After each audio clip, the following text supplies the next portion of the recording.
सज्जनों, मैं सब के अंदर बैठे उस परमात्मा को प्रणाम करता हूँ और आज हम चर्चा करेंगे कि वास्तविक अर्थों में धर्म क्या है, धर्म का वास्तविक अर्थ क्या होता है और इस धर्म के नाम पर हमारे देश और समाज को बांधकर लोगों को उलझाने का कार्य कैसे किया गया है। आज हम इन विषयों पर चर्चा करेंगे कि आज के इस वैज्ञानिक युग में इन धर्मों की सच्चाई क्या है और आज की परिस्थितियों में इसका कितना उपयोग किया जा सकता है।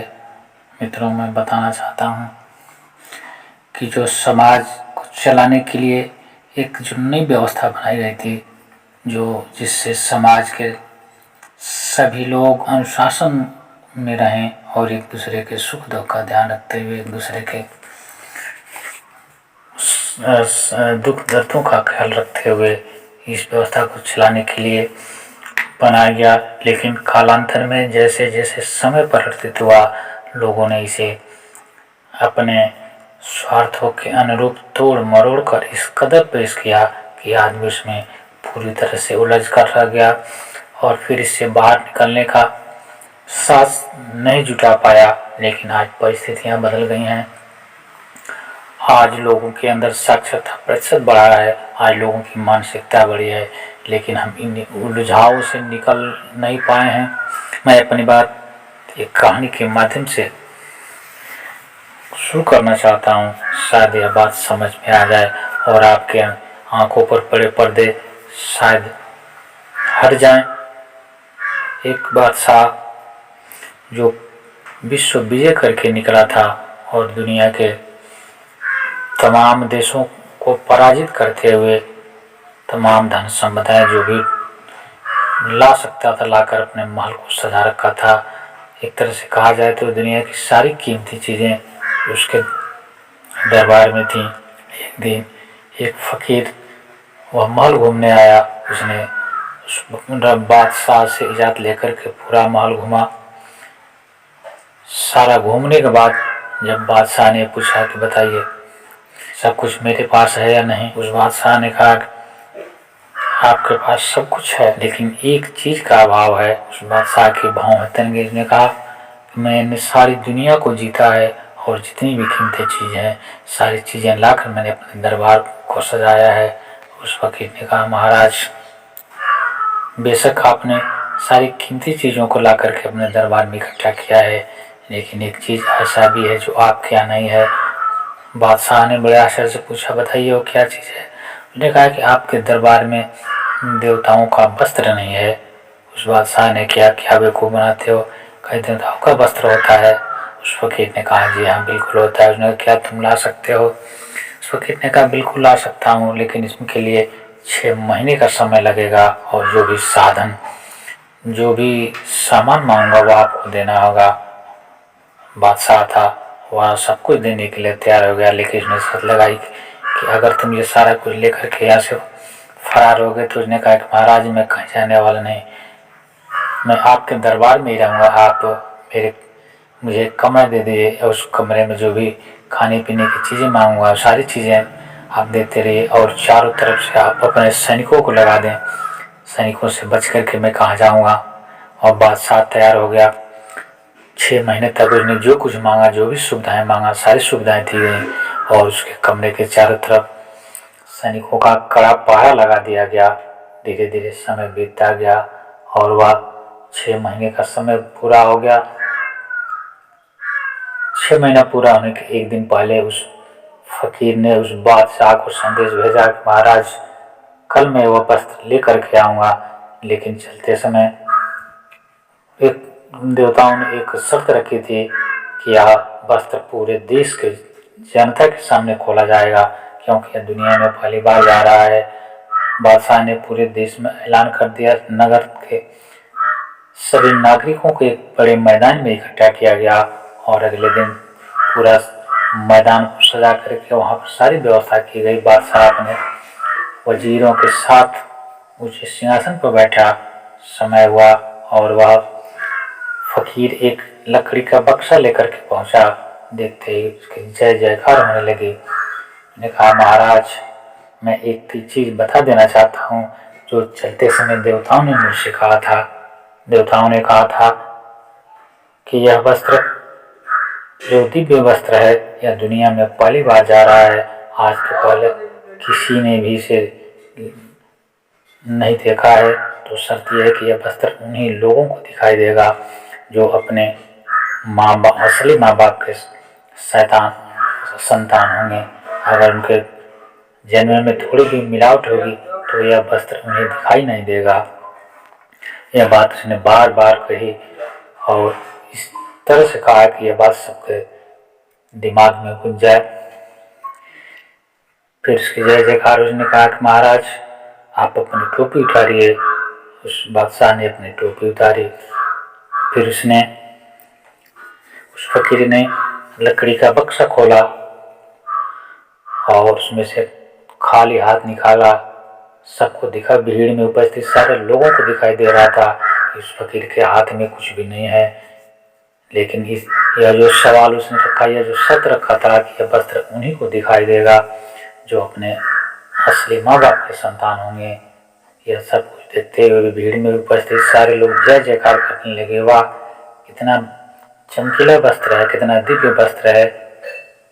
यह भय लोगों के दिमाग में समा गया था।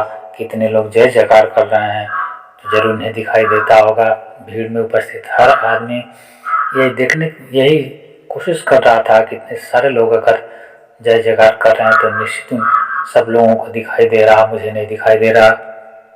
यानी मेरे में दोष है, मेरे जन्म में दोष है। भीड़ में उपस्थित हर आदमी यही सोच रहा था और हर आदमी यह देख पा रहा था कि उस फकीर का हाथ बक्से से खाली निकला है। फिर उसने उस बादशाह के कपड़े निकलवाए। बादशाह भी देख रहा है कि उस फकीर के हाथ में कुछ भी नहीं है। कि इतनी सारी जनता, देश की सारी जनता जय जयकार कर रही है तो उसे भी अपने ऊपर संदेह होने लगा कि इतने सारे लोग जय जयकार कर रहे हैं, इन लोगों को दिखाई दे रहा है, मुझे नहीं दिखाई दे रहा है, जरूर मेरे जन्म में दोष है। फिर उसने उस बादशाह के सारे कपड़े निकलवा दिए करके और पूरी जनता जय जयकार कर रही थी। फिर उसने कहा कि महाराज दूसरी शर्त लगाया था देवताओं ने कि यह वस्त्र पहली बार जा रहा है, इसलिए जिसको पहनाया जाएगा उसका जुलूस निकाला जाए पूरे देश में ताकि पूरे नगर के लोग देख सकें। उस रथ पर बैठा करके उस बादशाह को निर्वस्त्र पूरे देश में घुमाया गया और हर आदमी के मन में यही संदेह पैदा हो रहा था कि इतने सारे लोग जय जयकार कर रहे हैं, इतने सारे लोग तालियां बजा रहे हैं, सबको दिखाई दे रहा है, सिर्फ हमें दिखाई नहीं दे रहा। भीड़ में उपस्थित सब लोग यही सोच रहे थे और भीड़ में यही होता है। बादशाह भी देख रहा था कुछ नहीं है, किंतु लोगों के मन में चल रहे, लोगों के मुंह से निकल रहे आवाज़ों से वह भी संदेह में पड़ गया था। पूरे नगर में उसे घुमाया गया।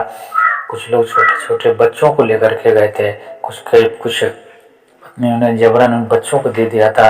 किसी छोटे से बच्चे ने कहा पापा देखो वह बादशाह तो नंगा जा रहा है। उसने कहा चुप रहो, यह बात तुम्हें समझ में नहीं आएगी। वह बच्चा चुप हो गया। यही सबके साथ होता है। फिर नगर में घुमाया गया। सब लोग देख रहे थे कि वह राजा के शरीर पर कोई वस्त्र नहीं है, फिर भी यह कहने की कोई हिम्मत नहीं जुटा पा रहा था क्योंकि सबको यह भ्रम था कि सबको दिखाई दे रहा है किंतु हमें दिखाई नहीं दे रहा, मेरे जन्म में दोष है। और यही स्थिति सबकी थी। मैं कहना चाहता हूँ कि आज के परिस्थितियों में जो धर्म का जो विकृत रूप हमारे सामने है उसकी भी सच्चाई इतनी है, उसमें भी इतनी शर्तें लगाई गई हैं, उसमें भी लोगों को इस कदर डराने का प्रयास किया गया है कि भीड़ के तरह से इस भीड़ में उपस्थित लोगों की वजह से हम सोचते हैं इतने सारे लोग इसके पीछे जा रहे हैं, जरूर इसमें सत्यता होगा।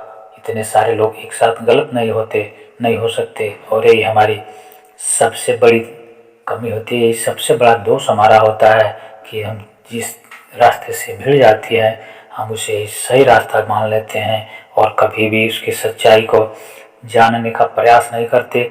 इस धर्म ने लोगों को तोड़ने का काम किया है और जो धर्म के नाम पर जो सच्चाई छिपाई गई है उस सच्चाई को जानने का प्रयास हम इसलिए नहीं करते कि हम भयभीत हैं, और अगर कोई ढूंढने का प्रयास करता है तो धर्म के ठेकेदार लोग, जिन्होंने धर्म को अपना व्यवसाय बना रखा है, इतने प्रतिबंध लगा देते हैं, इतना विरोध करते हैं और उसे इतना प्रताड़ित किया जाता है कि लोग उसे भय के चलते उस रास्ते पर चलना तो दूर, उसके बारे में दो शब्द कहने से भी कतराते हैं।